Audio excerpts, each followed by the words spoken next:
few people on the advisory committee that could support us with that. And we want to continue, like I said, doing those and hosting those across the state. So if there's a potential for a business meeting in your area or a group of people that you know that might benefit from this, then feel free to let us know. We can have a conversation and just continue doing that as well to provide that information to business owners. The Latino Student Summits, we do have one in the works, hopefully for next month. We're just finalizing any details, but that is something that we want to continue doing.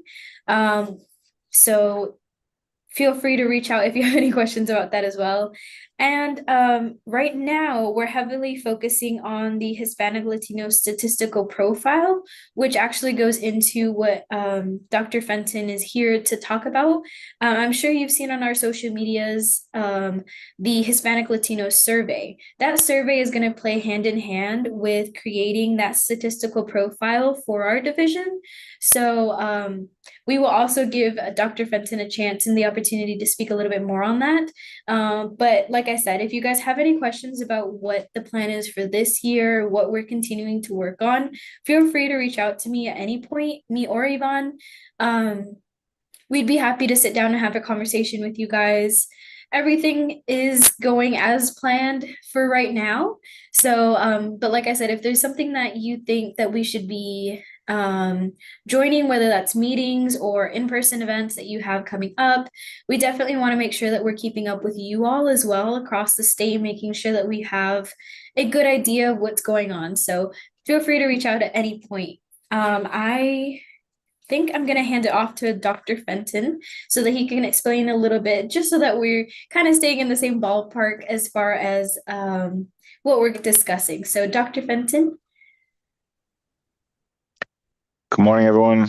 Everyone can hear me, I hope. I'm going to send the link in the chat just so everyone can actually access it themselves if they want to start filling it out or not. But today I'm just going to talk a little bit about the Hispanic Latino statistical profile and the survey instrument that we're trying to use to collect information. For those of you who haven't had the opportunity to look at our API statistical profile, the point of the survey is to collect qualitative information from people of the target racial ethnic minority group that we're looking at, to enliven, I would say, the statistical information that we intend to provide. And I think the API statistical profile, was our first use case of this attempt. And that information, I think, really helps people make sense, especially of like a pan-ethnic category like API or Hispanic, about some of the internal diversity within those groups. That you definitely would see in a state like South Carolina. In the case of API, we're talking about groups that have different race, ethnic, cultural, linguistic backgrounds. In the case of Hispanic, a lot of people speak Spanish. They might have different ways of speaking Spanish if they're coming to the state of South Carolina, different words that they use depending on the historical and cultural backgrounds of the countries that they originally came from or that their families came from, but also differences as far as colorism and how that relates to the Hispanic experience in a place like South Carolina, and in some cases, religious differences. Let me send the link just so you guys can have a look. And I'm going to share my screen so you guys can follow along with me as well. Can you see that? Okay, it looks like you can. So this is the landing screen. One of the things that I think is confusing is if people want to change the language to Spanish, they have to go up to this bar up here where it says English US and click to Español Mexico. Unfortunately, that's the only Spanish in translation that we have native to this program. We double checked all of the Spanish to make sure that it was as approachable as possible. We had some confusion maybe about different countries and how they might use the word or the English translation to Spanish for the word like high school. So in that case, we added several different words just to kind of make it a little bit easier. But you can see the landing screen, and we updated to include Nicole. Information as far, I wonder if you can change it. Yeah, you can change it on the fly. Biographical information, name, email address, age, gender, languages spoken. We're hoping to get some information from people that speak languages other than English and Spanish, because that would be an interesting, data point to include as well. Marital status, as you can see, some of these questions aren't required. If they have the red asterisk, then that means they're required. Educational attainment, number of people in your household, location. I'm gonna fill in a few of these just um, sorry, just so we can kind of go forward real quickly.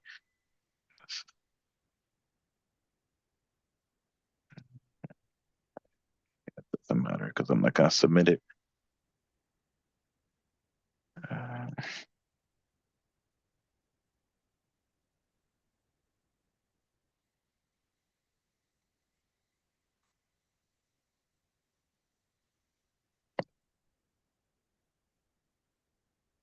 And this is kind of where we really want to collect more of the information is on these qualitative responses. And so we have these questions. Do you think it's difficult to maintain contact with your culture while living in South Carolina? What are some of the ways that you're able to stay connected with your culture here in South Carolina? Do you feel that your ethnic background or English speaking ability, if English is not your primary language, has limited you in any way from being more successful? And what do you think are the barriers and opportunities that Hispanic Latinos might encounter in the near future in South Carolina? And so far, we have 16 responses. Some of them have gone into pretty good detail, I think, with providing us information with these questions. Some people have just put yes or no, and I think it might have had to do with the fact that they didn't know how to get to the Spanish version of the essay because I noticed just a few discrepancies in the responses to those particular questions. But the idea is that we would have responses. I'm going to delete that later. As you can see, this survey doesn't take that long. The more information, obviously, that somebody wants to provide, the better. But this is going to hopefully provide, like I said, that texture to the statistical information that, a graph or a table or an explanation of a median and standard deviation might not provide. And so I think that that's, why we really think that this instrument will help us enliven the document. I don't know if anybody has any questions that they'd like to ask. Um, Yes, I have a question. Hi, this is Sarai Melendez from Walhalla, South Carolina. I was thrilled. First of all, thank you for all the work that the Commission on Minority Affairs is doing. My constituent here is following the latest news, what's happening at the State House, and the staff has been very helpful here to ensure that we get the latest information. So thank you, Dr. DaCosta, for leading and ensuring that this commission stays in place after 30 years of its establishment. So I just wanted to acknowledge that leadership. The question that I have here, maybe it's for Dr. Fenton, here is, given the climate, the current political climate that we're in right now in South Carolina, but really in our country and our nation, what measures are in place to ensure the integrity, security, and the proper collection of this data to be protected? I understand that this is being collected and, this is a government entity associated. How do we ensure with everything that's happening, right now, what I'm hearing in our Hispanic Latino community is that we're being targeted. I am an American citizen. I come from a background of Hispanic Latino immigrants, but even the outreach that I'm doing with Americans, first generation South Carolinians, they have used the same words, like, I feel like I'm being targeted. So how do we ensure that I love it because this is what we need, yet all this noise that's happening here, how do we ensure that the data that we collect, because I have yet to fill out the survey, which I will, but just so I can ensure the constituent base, the Hispanic Latino community, that this is safe, yet it's associated with government. So any thoughts on how to navigate that? Because I want to promote this survey, but I think I'm going to get asked those questions, and any advice, and I'll just leave it back to the team to see how they can support. well, I can hopefully assuage some of those fears. And there's some information in the landing page about, none of this information is going to be shared with any other agency. We don't really, you have to provide a name, but you don't have to provide your own name. And I think what we'll end up doing when we utilize the data, regardless of what name somebody puts in there, is change people's names up for anonymity's purpose. Now, the only thing of, consequence that I'm asking them to share that maybe can connect them is their email. And we're only asked that because when we did the API profile, we started off and we didn't ask people's email. And we wanted to reach out to somebody for some clarification later, and we didn't have any way to do so. So I totally understand. My wife, she's an Ecuadorian migrant to the United States. She's now a citizen, and she works at the South Carolina Bar Association. She receives calls on a daily basis about issues related to particularly Hispanics in the state of South Carolina and immigration issues, the feeling of persecution, things of that nature. So it's something that is internal to my family as well, and I understand that. Uh, there are going to be a lot of people that in this particular climate aren't going to be comfortable sharing anything that can connect them to where they live, their email address, anything of any kind of information that can be used to identify. They're just not going to be willing to share it at all. Um, I'm trying to make the case that we are not going to provide that information to anybody, and all of the data is stored in the cloud. There's only 4 people at the office that have access to that cloud. And I'm really the only one that actually looks at the survey data. And before I share that data with anybody, I will scrub it of any information like email addresses, et cetera, et cetera.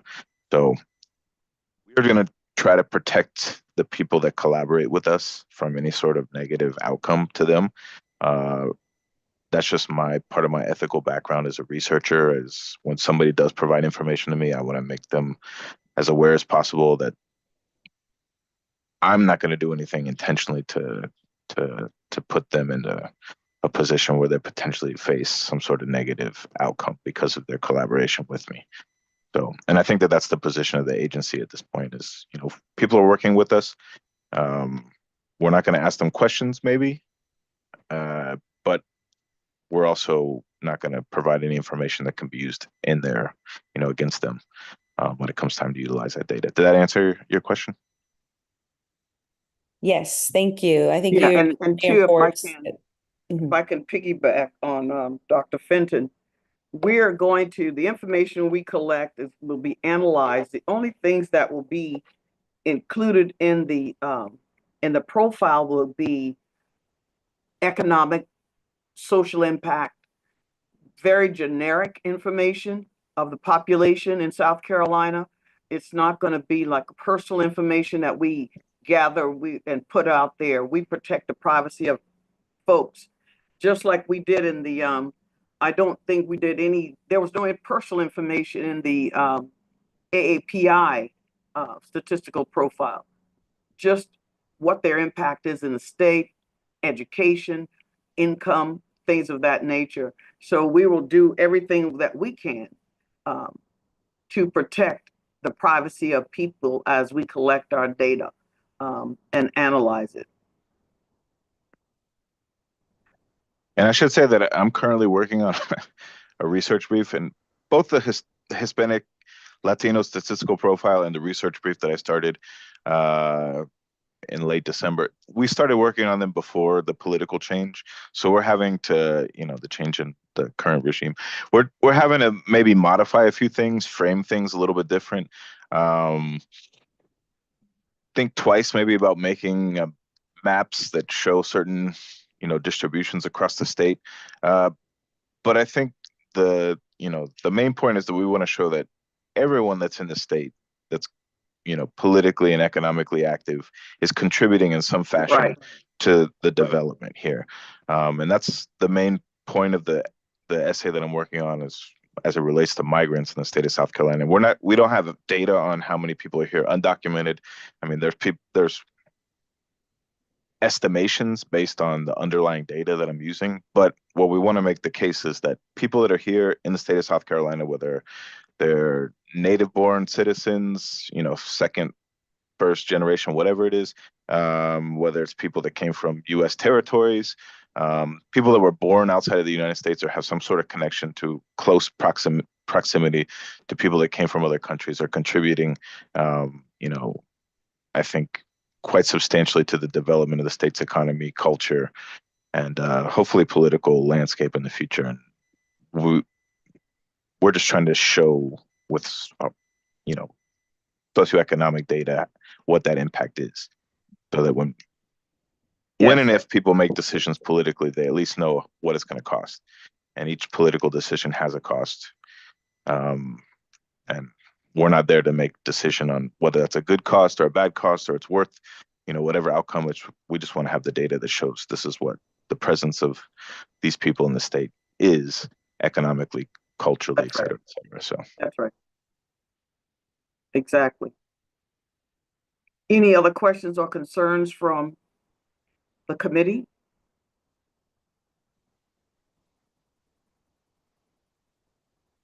I had it on the group chat, but when is the survey end date? Like, do you guys have already a goal? Is it time sensitive?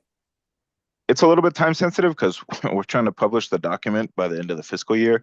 But, I think given some of the setbacks due to the changing, political landscape and trying to figure out how to frame things in a way that's going to be appropriate for the current, the current climate, I think that we're maybe won't get it finished in this fiscal year, but we're going to work as hard as possible to get it done. We have almost all the data visualization. We're writing up the chapters at this point, and the survey itself will be used to inform, hopefully, the advisory committee decisions on what kind of topics the Hispanic Latino program wants to focus on in the coming fiscal year, but also to provide some of that, qualitative information that I think would enliven the statistical profile. So I would say that I would like to have as many responses as possible by the end of April so we can start filtering them out and coding them and including them in the document in a particular way. But yeah, there's no hard end date at this particular juncture. But we have 16 right now. As I said, there's probably 5 or 6 of them that they didn't provide enough information. That could be because of the language barrier.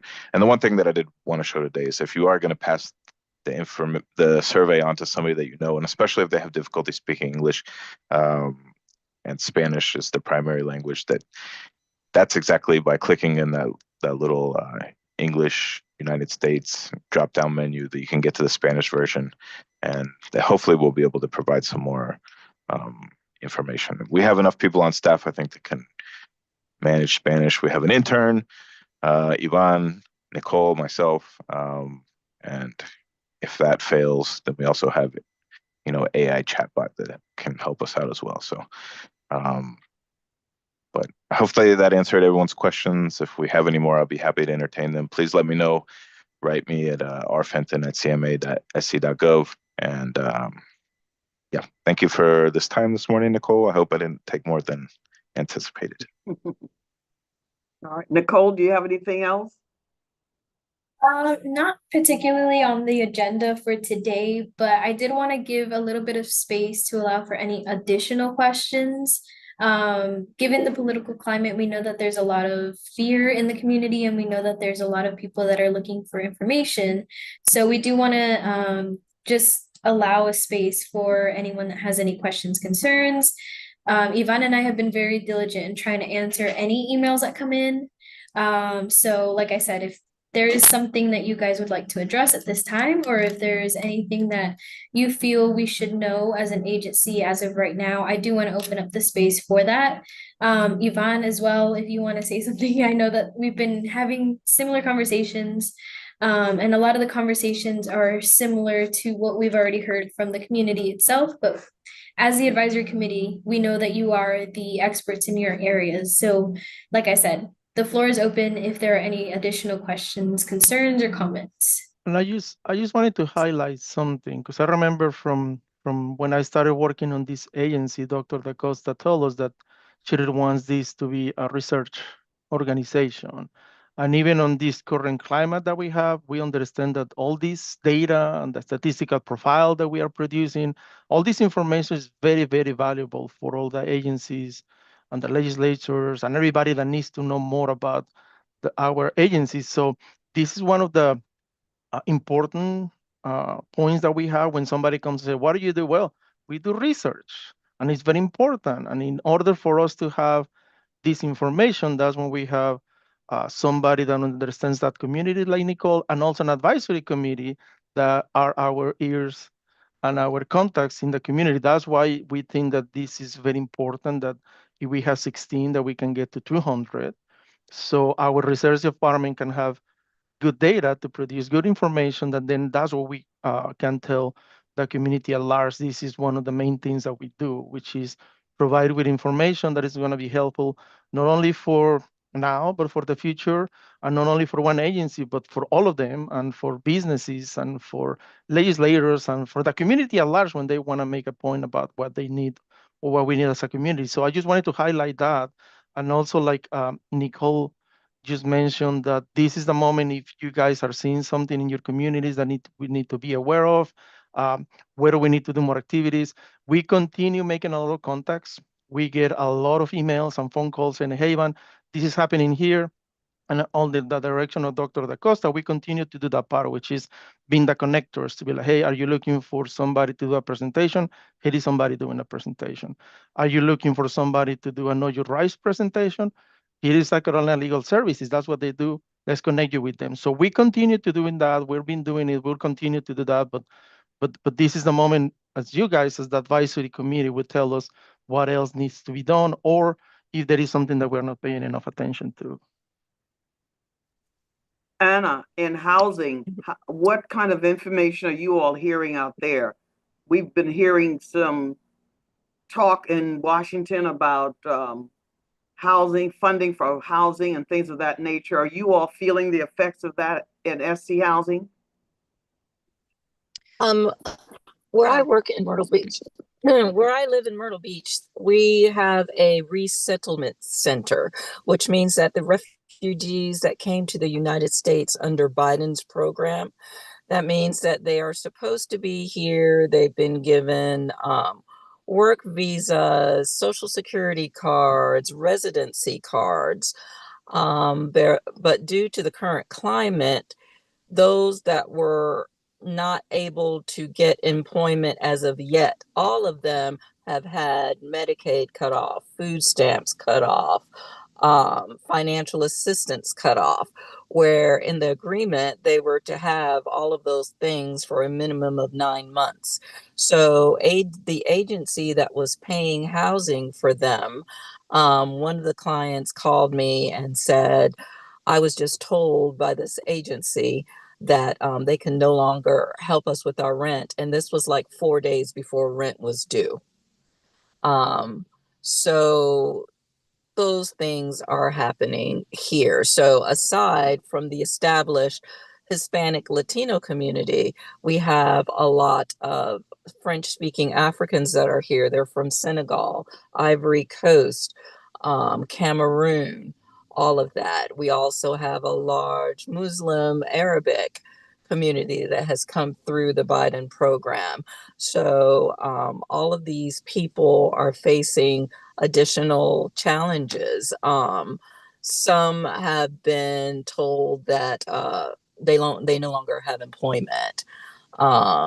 Housing is always an issue here in Myrtle Beach, and with the resettlement program and the refugees, it was even more of an issue. But now that there's no income, I don't think anybody thought the long game, because when you remove all of these services for these communities, what you're doing is you're creating a large population that can end up being homeless, jobless.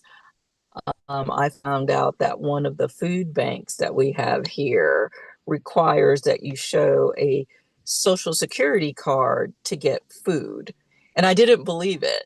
When my client told me this, I said, no, you misunderstood. It's the language barrier. So I went with this individual and was told, yes, that's correct.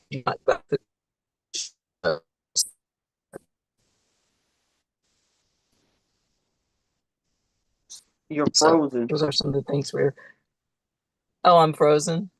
Oh, no. No. So those are some of the things that we are facing here in Myrtle Beach. Okay. Can you type that up and send it to Yvonne? I'm not sure who we need to get it to, but we'll find out. Because if they have the credentials that were promised for the 9 months, I'm not sure what the what the ruling is, and we have to look into that. So if you can type Okay. that information up and send it to Yvonne, we could probably get it to SC Legal or someone else to try and get in contact with you to sort through these things. Because these are folks Okay. who had temporary credentials or what have you, and were promised at least 9 months Yes. services. Yes. Okay. Yes. All right. Yes. And If then you I could have send one. that, go ahead. Okay. I have one more question. There are some Hispanic Latinos here that still need to get ID. So I was going to ask the group how they felt about, well, number one, are the mobile units still going to places? And is that something prudent to do given the current climate? Yeah, and I can address that. Yes, most of the consulates are still doing theirs. The only one that I know is not doing it any longer is Guatemala. And that's something that the government of Guatemala told them to stop doing it. But the Mexican consulate will continue doing them. I had a very long and frank conversation with them, and they said, like, hey, we believe because of the international relationship we have with them, for the understanding that they have about the consulates, that they will never come to a consulate event to do that. Um, there will be actually a very big one this weekend on Charleston when they have about 6 different consulates, and it's Colombia and Ecuador and Mexico and 3 or 4 more. They're expecting to have about like 2,000 people every day, and they have not expressed any concern about getting people together. However, I understand your point with other events that are happening. People are mentioning that. What we always tell them is this: is ask your community, because it's happened before when we have events. They're like, well, some people are concerned and they don't know what to say. Well, ask your community, how do they feel? If they feel secure coming to this faith-based organization, they'll go in there, or they usually have an area that they trust and all of that. So my advice on that is just ask your community. Like, don't make the decision for them, just ask them, because it's also true that with all these issues that are happening, our community also need places to come together and be together and express what's happening and all of that. So, but the consulates, that's still happening. So it's just remember that usually they need to define the places that they are going the year before, which means right now the Mexican consulate was approved to be in these places for all this year. If you want them to come to your community, we should be thinking about the next year, and that's when you send me an email and I can propose that to them and see if they can bring them to Middle Beach or Conway or some of those areas over there. But that we'll be thinking about next year. All right. Thank you, Yvonne. All right. Anyone else? I have a question, but maybe it's geared more to education. I understand that there is policies that are changing quickly or at least being considered from the Department of Education at the federal level, which we will rely on to ensure that there is support here at the state, but then it goes down to the local level. So I guess my question is in regards to how are we ensuring that the latest Department of Education here in South Carolina, whatever policies come into place, how do we ensure that our community is being supported and advocating to ensure that language service is still provided and that is still according to the federal law? I guess what I'm bringing this up is because recently we just started spring break and I had some parents call me and it was first generation church students. That means that they're probably not even speaking Spanish, but they have a background in it, right?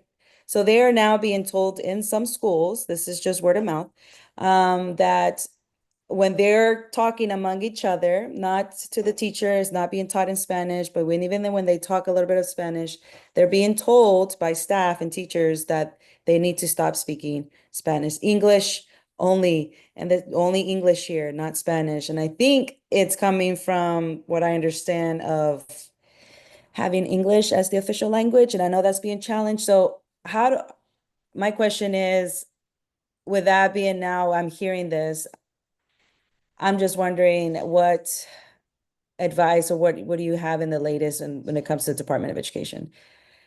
Brenton, is there a bill about the English first? I don't think a bill has passed regarding that. there was an executive order that was signed, I think last week or maybe the week before, that I believe that Ms. Melendez is referring to, that established English as the official language of the country now. I'm not sure how that's affected the state level when it comes to the Department of Education.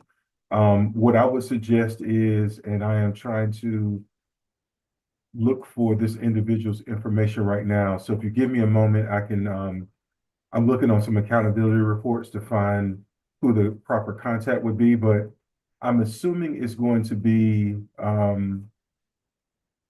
the chief academic officer for the South Carolina Department of Education is Matthew Ferguson. I believe it would be probably most prudent to reach out to him. And if you give me a moment, I'll find his contact information and I'll place that in the chat box for you. And Yvonne, if we could contact Mr. Ferguson also and see if we can't get some directive or whatever that they have written down so that we could at least have that information available. And Yes. something that is important too is that we monitor the bills. We are always aware of what's going on in the State House. For example, there is a second hearing for the DEI bill at the State House, and they're going to have a hearing tomorrow at 1 o'clock. So we as an agency are very limited on what we can do, but that's when we provide the information to you guys, so then you can pass it on to somebody else. And even that's what I told people, hey, I even as a state employee, I'm limited on what can I do, but I could go and testify, but I had to ask for time off from my agency and say, hey, I'm coming here as a concerned citizen. Right. That means that we understand we all have different limitations. However, we also can advise to you in the point to say, hey, Ana Garcia, you want to go and testify, make sure that you ask the time off, you present yourself as a concerned citizen, and then you can say your part. So all of that, but we are aware of these activities. I know that Diana mentioned something about another bill. That's an executive order. I think I don't know if that's probably the one that's the English as official language. We also have connections with different groups that are working on this. The Multilingual Learners Association should be working also with the American Translation Association and all of them.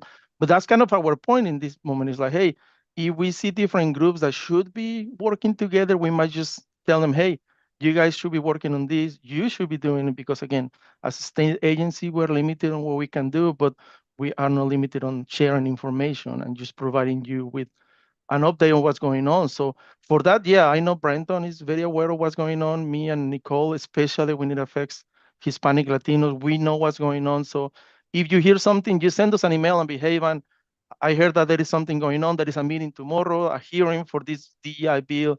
What time is going to be? What can I do or something? And we can help you in that process. And then it comes down to you, not only you, if you know people in the community that are aware or that should be aware of this, just let them know, and then maybe they can come and do a participation on this hearing tomorrow. The key is for you all to communicate with each other, share information, anything that you're hearing, make sure that we're hearing about it, so that we can at least guide you in the right direction or connect you to the right people who can tell you what your rights are, things of that nature, because that's going to be critical over the next few months. And the more you know about what's going on, the better off it's going to be. And that means we have to depend on you all to educate the community on what's going on. And if we can provide like speakers from legal aid or wherever to come in and talk about the rights and what have you, just let Yvonne know and we'll contact them and have them meet you at your particular meetings. But right now it's so uncertain what's going on, so uncertain. We're not sure where all of this is going to land or where it's going to end up. But the key is to know as much as you possibly can and to address as many issues as you possibly can.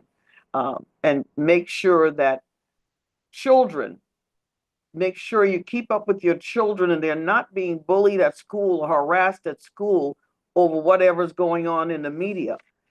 Bring those things to our attention so that we can get that information to the right folks. And I will say that on tomorrow, the South Carolina House of Representatives, what used to be legislative oversight is now called government efficiency and legislative oversight. They have a public hearing tomorrow, and the Department of Education is one of those entities that will be that they'll be talking about. I just placed in the chat a link to the agenda. And they're going to meet tomorrow at 1:30 in room 110 of the block building. And so that might be an opportunity, for people to kind of talk about, just give public input on the agencies that are going in front of that committee right now. And long story short, what that committee does is it just makes sure every 7 to 8 years, they look at various state agencies, usually 5 to 8 agencies, and they ensure that those agencies are following the law, and making sure that those agencies are serving the public. And it just so happens that the Department of Education is one of those agencies that's going through the process this year. So if you can get down there to that public hearing, please do so. I would get there early because I can imagine the room's going to be packed.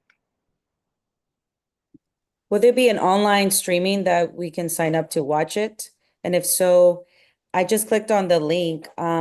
Just to make sure I understand correctly, this is the South Carolina House of Representatives Government Efficiency and Legislative Oversight Committee. Is this a new committee that was just birthed out recently? It's a committee that's been renamed. So it was formerly known as the Legislative Oversight Committee. Gotcha. It's been renamed at the beginning of this session, which started in January. It's been renamed to Government Efficiency and Legislative Oversight. And what I've done is I have placed in the chat box the live link. So it is going to be live streamed tomorrow. You can live stream it through audio or video. If you click on that link that I just placed in the chat box, it should pop up for you. They typically start about 2 to 5 minutes after the stated start time. So if you can't get down there, at least log in and listen to the conversation that's going on. I think this conversation has just made me think. I know after leaving Appleseed, I have not been able to, especially local, state, there's so many laws that are being introduced. There's just so much going on that unless you're connected to somebody who is directly working on a certain thing, it's hard to follow everything that's going on. And obviously, this is not a full-time job anymore for me to be following immigration policies that might be happening. And it's easier to know what's going on in the federal level because there's just more news coverage on those kinds of things. And sometimes local laws just don't get as much coverage. And it's hard to know sometimes whether, should I be concerned about this law?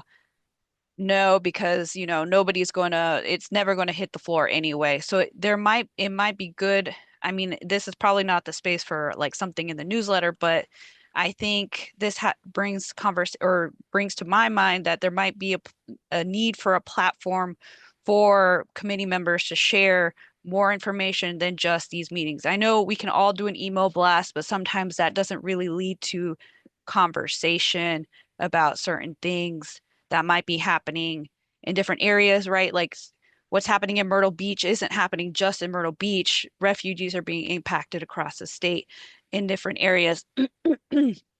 So it might be really good to have. I don't know that there is a perfect solution at this time, but I think it'd be good to have at least a space for legislation to be shared, that maybe is something that people should be keeping an eye on, and other resources, because Yvonne might be getting something from Sarai that is happening in the upstate, but maybe there's another part of the state that's also having similar issue. And if the conversation is just one-on-one, sometimes those conversations that should be maybe a little bit more widespread aren't happening. Sure. So just maybe some room for brainstorming there on other ways that we can try to make sure we're sharing information beyond email kind of thing. What I would recommend is this, because like you're right, there is a lot going on. It's too much for one person. But if you reach out to me and say, hey, Ivan, I'll be interested in knowing everything that has to do with housing and education. And then I know people everywhere that I know who's working right now with the education bill. Because you mentioned Appleseed, they don't have an immigration lawyer anymore, but they do have somebody that works in education policy. So we can connect you with them because she's the one that's her job to keep up with what's going on in there. Now in But Ivan, I immigration, don't necessarily think I'd want to know just about education and housing, yeah. right? Like, I Well, personally would like to know about everything that's going yeah, on yeah. because Well, just because it doesn't impact me now doesn't that's mean it might not impact me in the future. and I'm just that's saying. No, no, that's my point. If you tell me I'm interested in everything, we'll send you everything that we have. Because ACLU of South Carolina is working on that a lot. Like I mentioned, multilingual learners associations, they have a person specific for the bills in there. So we'll send you the information that we have. I'm just meaning like for some people might be a lot, and they might be like they get overwhelmed, and then they end up not being effective in one area because they get a lot of information. But that's what me and Nicole have been doing the last few weeks, is getting all this information, trying to make sense of it, trying to make sense who should be interested in hearing from this. When we set up blast email, make sure that I send it to you, but then be like, hey, Anna, pay attention because there is something about housing in there or something. So that's something that we've been working on, but I think what's worked better on the ground is when we get people that are interested in one issue and say, hey, all of you guys are in education, you should be aware that this is happening on your group of this. And if you're working in housing, then you should be connecting with this person and that. And that's when we being able to create these clusters of people that then they start working together.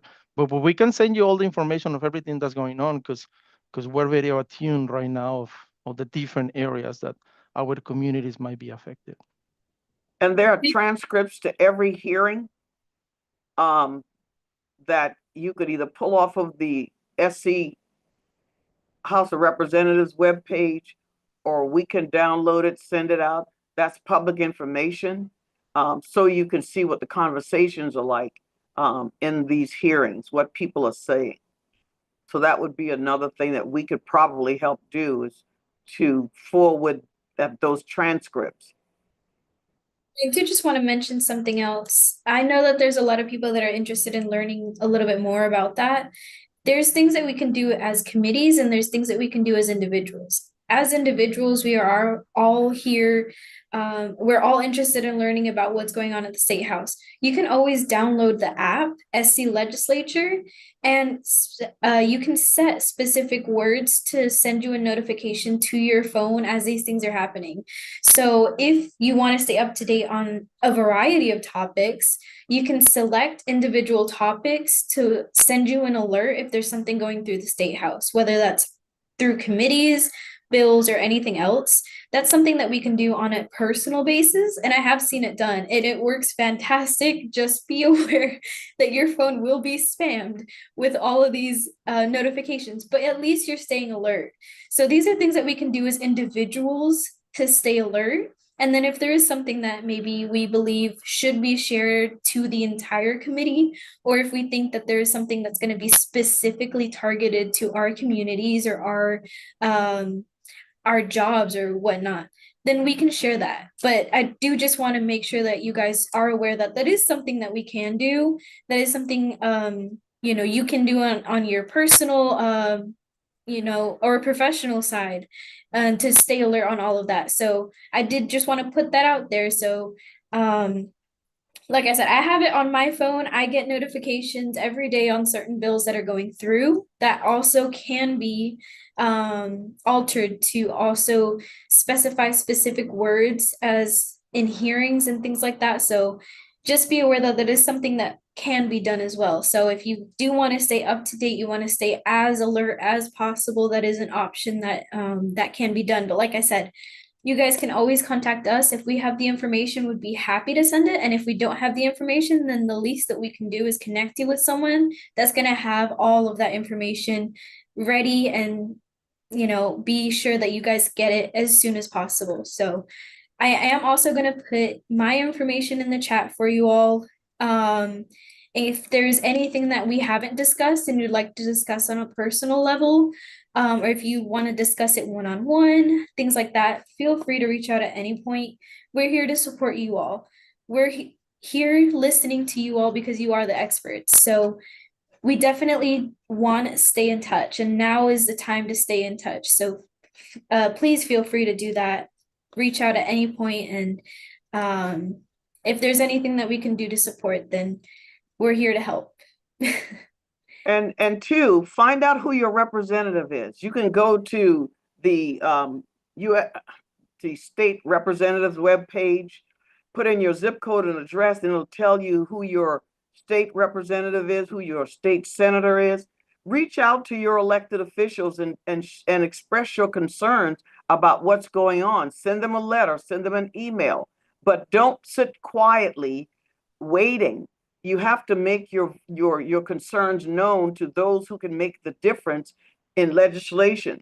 So I would definitely reach out to my elected official and let them know, invite them to your community meetings so that they can hear from the people in the community about the things that are going on. And that's one way. Once folks know that you're watching them as well, and to see how they respond to certain legislative matters, it's going to make a difference in how you build that relationship with them. It is time to step up a notch, kick it up a notch, and get involved and contact your representatives. And I think Britton just put the link in the chat for you to find out who your representatives are. Reach out to them. They have in their on their webpage, they have a place for you to send an email to their offices. Take advantage of those things and let them know, ask the questions, what's going to happen with education, and what do we tell our children when they are just learning English, that they must speak English? What are we supposed to do? I would ask that question to the elected official. Thank you, Dr. DaCosta. That reinforced, and I second that, and let's vote yes, everybody do that, because that is definitely something that we need. I have a question directly for you, Dr. DaCosta. Maybe you can help here. So I understand that the Hispanic Latino Advisory Board right here is to help to get the communication, have direct contact with the staff. Is there any opportunity or maybe brainstorming to detour the interest to see if there's an opportunity to create a subcommittee within this Hispanic Latino Advisory? Absolutely. You could always create a subcommittee, and each subcommittee could focus on a particular issue. That's the way an advisory committee is supposed to work. And that's where you all select how you want to, what kind of subcommittees you would like to have, form those committees, who would serve on those committees. And at this meeting, you would just give us updates on what the subcommittees are doing or what CMA can do to help the subcommittees move along. But you can always create subs. And if that's something that you're interested in, then we may need to have more of a brainstorming meeting on what that's going to look like, because I think we have subcommittees. The Native Americans have subcommittees in their advisory committee, and they deal on issues pertaining to the communities, different issues, and they bring it to our attention if it's something that CMA needs to do, or if it's what the community needs to do as a whole. So yes, you can form subcommittees. And if that's something that you want to look at, get with Yvonne and Nicole and see how you want to. I would first identify the issue areas that you want to focus on, and then send emails and allow folks to volunteer on which subcommittee they'd want to serve on. Once that's in place, then that list will be shared with the entire committee, showing who's going to be working on what. If you have a letter writing campaign, who's going to be working on a letter writing campaign? If you're going to have a legislative subcommittee, those will be the people who will go down to the State House and sit in on those public meetings to get information and bring that information back to the advisory committee. So subcommittees I recommend highly. Thank you. And I think it goes to the effort of people stepping into leadership, right? Because Absolutely. It's going to require people in this group which there was a shift in leadership that happened with CMA. So we recognize the hard work that Mr. Tovar has done, and we wish him in his best in his future endeavors. Question in regards to that, since we're kicking off our first meeting of the year, March, right? If I have that Of this correctly. calendar year, yes. Yes. Ivan or Nicole maybe can help us here. Do we have already an updated list of the current Hispanic Latino advisory? Like, is this it? And can Well, we? this is another situation. I'm updating all of the advisory committees, and what I'm doing with the other advisory committees, I'm asking members who would like to remain on the committee to send Nicole Moran a list, and we can get up to 20 people. So if we only have 10 active members, then we can open the floor for you all to nominate 10 additional people that I have the authority to appoint to this committee. So if you all would like to, those of you who would like to remain a part of the advisory committee, please let Nicole Moran know, and we'll see how many slots we have available. And we're looking for active people. We are not looking for people just to hold the title saying that we're on an advisory. We need worker bees right now. We need people who are going to be in the community and be the grassroots people to go out and do the work that needs to be done to make sure that our Hispanic Latino communities are receiving the best information, to make sure that laws are being the laws of protecting will be in place, contacts that are available, what they need to do as far as recognizing their elected officials or any other organizations you could partner with, so that you have a working body of people working on behalf of the Hispanic Latino communities. And I want to So add if you all one will thing, send that information in Nicole, then we'll take a look at it. and I want to add one thing very quickly to what was kind of mentioned before. Well, a couple things. So if, for example, if a subcommittee were to form from this advisory committee and members of that subcommittee wanted to go testify on legislation, there's one caveat, and it frustrates people, but we have to explain that as an agency, we have to stay neutral, especially Right. on legislative matters. So if a subcommittee just, like I said, this is hypothetical right now, if it were to form, let's say on the anti-DEI bill, by all means, you're welcome as a private citizen to go down and offer testimony, but you could not intimate that you're speaking on behalf of the agency. Right. And That's correct. that's a very important position. Community groups get frustrated because they say, well, why isn't CMA, speaking out about it? And we are in our own way. But there's a very fine line that agencies we have to walk. I'll give you a very quick example. Last week, the South Carolina Senate Judiciary Committee was looking at basically a gang bill, a RICO statute. And the Attorney General, Alan Wilson, he came and testified. And one of the first things he said was, my office does not have an opinion on this pending legislation. He said, however, if this were to go into effect, or if it were not to go into effect, this is how it could possibly affect people in the state. And so it's a very fine line that we have to walk as an agency. And trust me, legislators will ask us our opinion on stuff all the time, and we have to kind of backpedal and tell them that's not what we're here for. But I just want to throw that caveat out there. And one other thing is we do have a civic education and engagement academy where we can assist people, especially in communities, to advocate for themselves. And so if you're interested in that, let me know.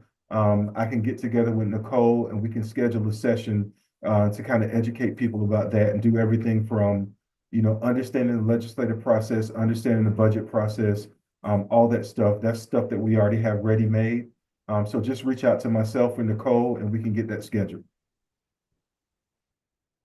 All right. And we will send you a memo to that effect, letting you know that CMA has to be neutral. But that does not stop you all from working. It's your community. Advisory committees, you're the worker bees in your communities, and you're going to speak on behalf of your communities and the people you serve or the people you live among every day. Anything else? All right. Well, we thank you all for being on the advisory committee meeting today.